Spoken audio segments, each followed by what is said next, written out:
We are feeling very excited for today and we actually flew in from Manila just to watch this concert. So as a Big Sis, we look forward namin amazing performance ng Vision, which is palagi naman silang all out sa performance.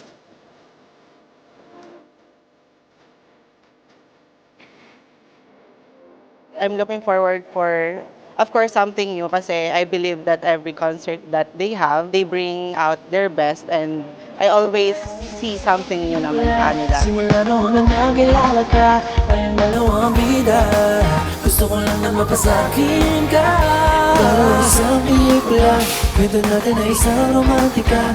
Tama nga ang mga hinala, na nakaibig mga dalang bigla. All I want is you, you.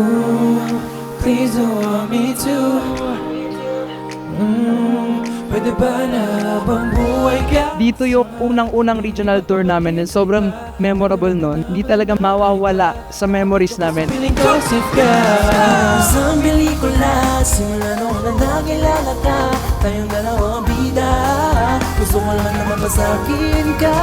I feel so excited and ecstatic for the concert tonight. Super happy today because we're able to attend one of Couple Girls concert here in Bacolod. Alam niyo yung feeling na kahit saan kayo pumunta, parang may sumusunod sa inyo. Parang may aninong nakakapit sa'yo. Bawat galaw mo, bawat iniisip mo, binubulong niya yung mga pagkakamali mo, mga missed opportunities. Kaya mga taong namimiss mo na, lahat tayo naramdaman na yun eh. Yung feeling of loss, feeling of pain, na kumbaga minumulto ka ng mga damdamin mo.